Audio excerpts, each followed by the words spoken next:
नमस्कार। मैं हूं शबनम। सुना रही हूं आपको कनिष्क कुमार का लिखा उपन्यास खौफनाक रास्ता।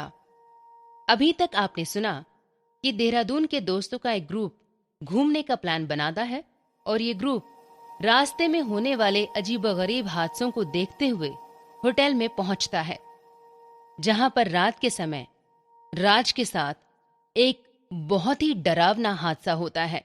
आइए अब सुनते हैं इस कहानी का बाकी हिस्सा। नहीं! चीखते हुए राज उठकर बैठ गया।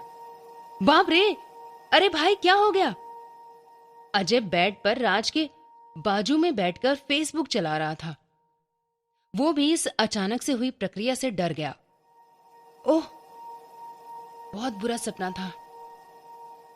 राज अपने चेहरे पर हाथ फेरते हुए पसीना पोंछने लगा।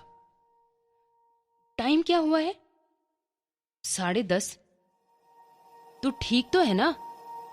ऐसा क्या देख लिया सपने में? बताता हूं। मुझे सोए 15-20 मिनट ही हुए थे और सपने में काफी कुछ हो गया। सपने में हर घटना जल्दी जल्दी होती है, असल जीवन की तुलना में। ये कहकर राज बॉटल से पानी पीने लगा। वैसे विक्रम कहाँ है? राज ने पूछा। अरे वो ईशा आई थी, उसे नींद नहीं आ रही थी, तो विक्रम और वो ऐसी यूं ही कॉरिडोर में टहलने चले गए। अरे यार, फिर तो रिंकी अकेली हुई ना? वैसे भी बेचारी डर रही थी आज। भाई, अब हम सबको ग्रुप में रहना होगा। अब मुझे लगता है कि हम खतरे में हैं। कहते हुए उसने रिंकी को कॉल कर दिया। अजय भी थोड़ा परेशान हो गया। हाँ राज, बोलो।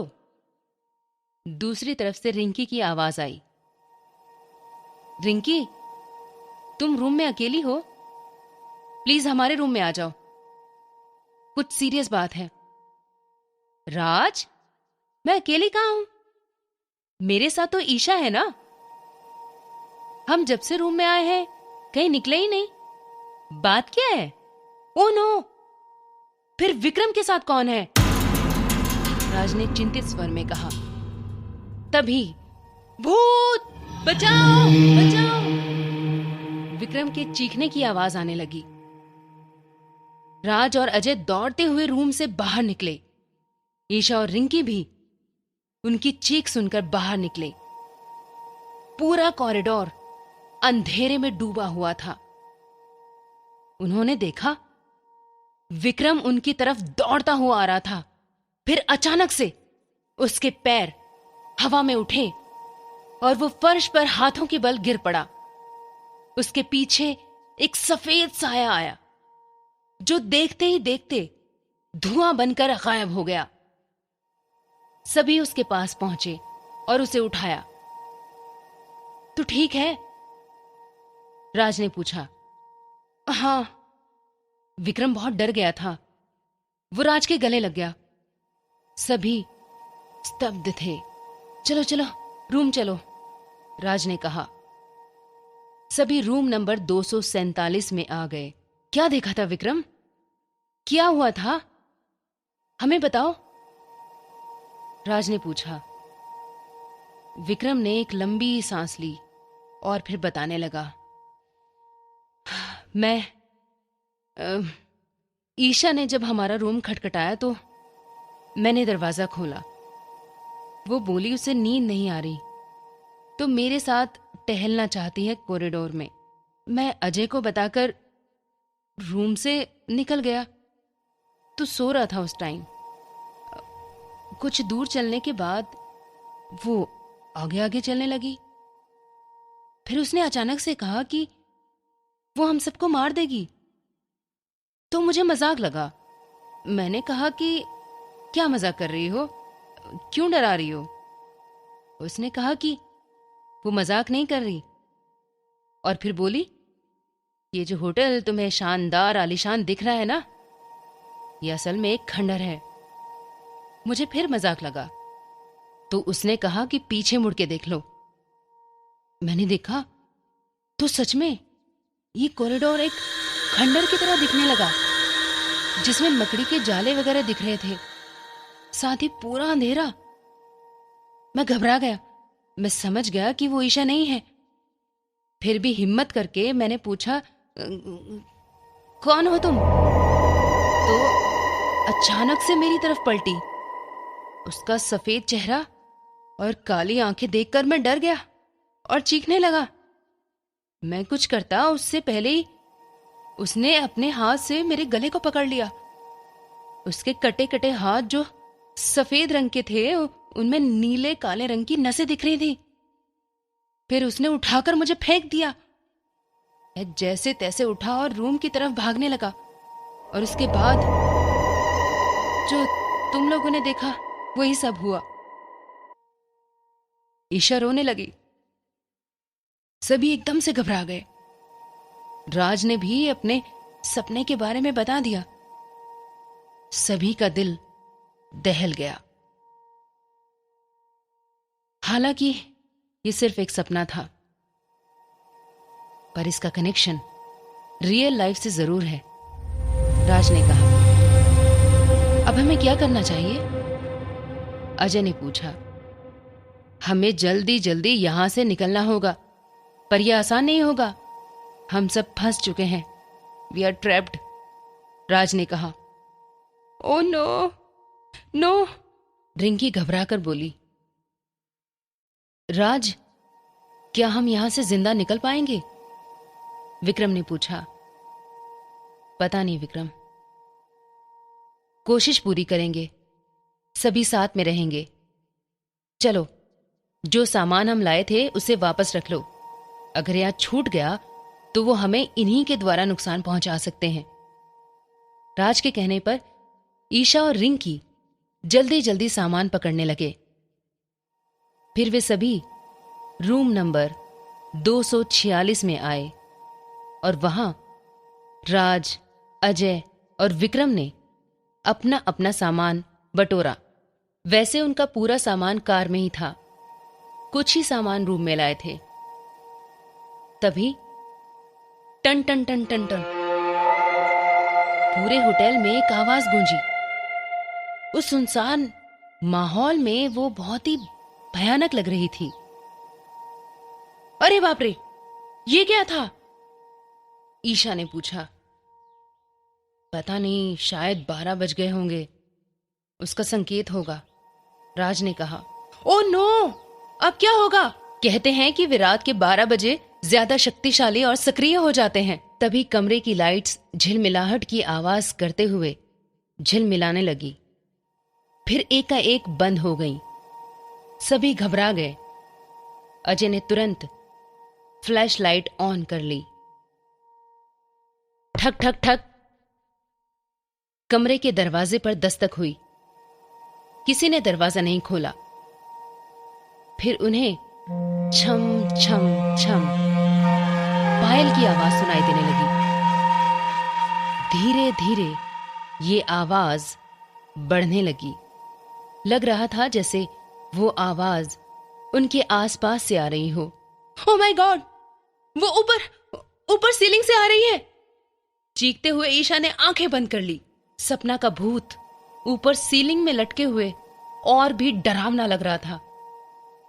फिर देखते देखते उसके शरीर का ऊपरी भाग नीचे गिर गया और पैर सीलिंग में ही चलते रहे। जमीन में उसके शरीर का ऊपरी भाग हाथ के बल पर घिसट घिसट कर आगे बढ़ रहा था।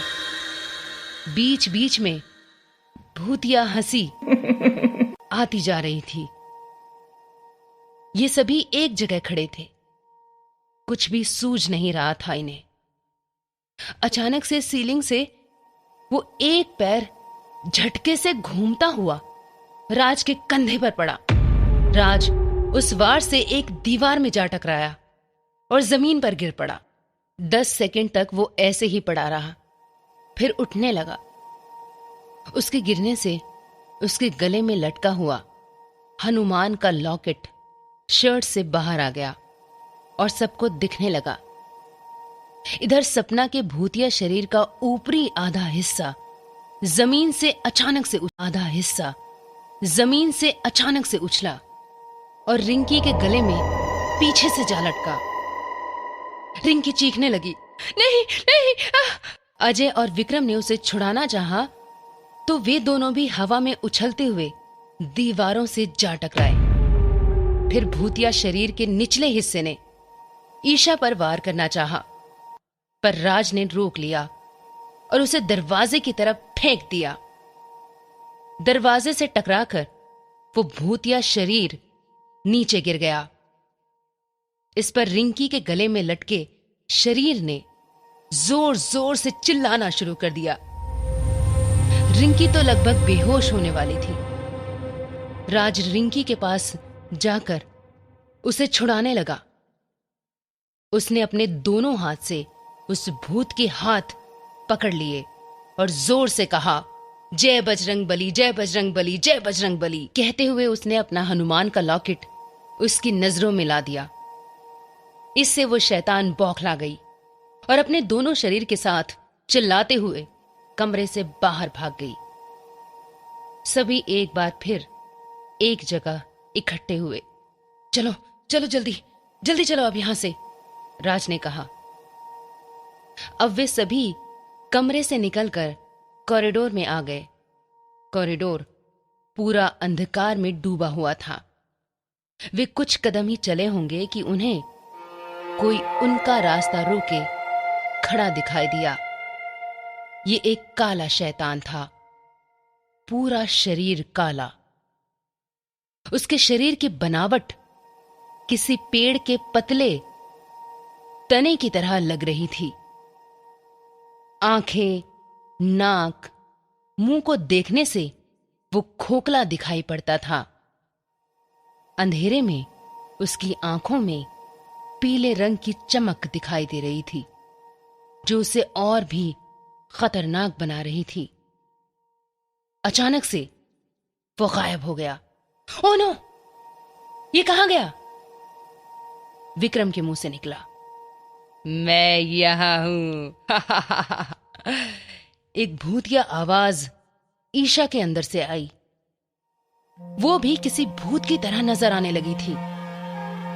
फिर उसने अपने एक हाथ से विक्रम का गला दबाना शुरू कर दिया। राज ने ईशा के रूप में उस भूत की आंखों में देखा और उसके हाथ को पकड़कर कहा, जय श्री राम, जय हनुमान, जय श्री राम, जय हनुमान, जय श्री राम, जय हनुमान। उसने अपना लॉकेट भी उसके शरीर से छुआ दिया। वो शैतान चिल्लाते हुए ईशा के शरीर से धुएं के रूप में निकलता हुआ चला गया। ओह, उफ, मुझे क्या हुआ था? और वह शैतान कहां गया? ईशा ने पूछा। बाद में बताते हैं, अभी फिलहाल चलो यहां से, विक्रम ने अपना गला सहलाते हुए कहा। अब ये लोग सीढ़ियां उतरते हुए रिसेप्शन तक आ गए। वहां भी अंधेरा था। फ्लैश लाइट जला रखी थी अजय ने। उन्हें वहां पर कोई नहीं दिखा। फिर अचानक से वो रिसेप्शन वाला आदमी उनके सामने प्रकट हुआ। उनका रास्ता रोके खड़ा हुआ। सर, चेक आउट कर रहे हैं तो पेमेंट भी कर दीजिए। हाँ, पेमेंट में रुपए नहीं, आपकी जान चाहिए। वो भूतिया आवाज में बोला। वो आदमी चेक इन के समय जितने सभ्य लग रहा था, अभी उतना ही भयानक लग रहा था। कपड़े तो वही पहने हुआ था, पर उसका चेहरा भूतिया था। आंख, नाक, मुंह कुछ नहीं था, सब खोखला था। सफेद चेहरे में वो खतरनाक लग रहा था। उन्होंने देखा एंट्री गेट, जो कि कांच का बना था, बंद था। उसके बाहर बारिश होते हुए दिखाई दे रही थी। राज ने अपना लॉकेट गले में लटकाए हुए एक हाथ से पकड़कर आगे उस शैतान को दिखाया। वो धीरे धीरे हटने लगा, पर फिर अचानक से अनगिनत भूत उनके चारों तरफ दिखाई देने लगे। कुछ हवा में भी उड़ रहे थे। सब दिखने में इतने भयानक कि किसी को भी डर के मारे दिल का दौरा पड़ जाए। अजीब अजीब से डरावनी आवाजें आ रही थी। अब इस एक लॉकेट से उनका सामना करना बहुत मुश्किल था। राज फिर भी चारों तरफ घूम घूम कर लॉकेट को सबके सामने रखकर अपने आप को और अपने दोस्तों को बचा रहा था। तभी राज एकाएक हवा में झूलने लगा और फिर एंट्री गेट से टकराकर गिर गया और फिर उठा नहीं। वो बेहोश हो चुका था। राज! सभी एक साथ चीखे और उसके पास गए। थैंक गॉड, सांसें चल रही हैं, विक्रम ने कहा। अजय ने फ्लैश लाइट राज के ऊपर डाली। Oh no! राज के गले में उसका लॉकेट नहीं है, अजय ने कहा। आप सुन रहे हैं कनिष्क कुमार का लिखा उपन्यास खौफनाक रास्ता। राज का लॉकेट गिरने के बाद कहानी में आगे क्या हुआ, ये जानने के लिए और दूसरी कहानियां सुनने के लिए सब्सक्राइब कीजिए मेरा चैनल पॉकेट एफएम पर।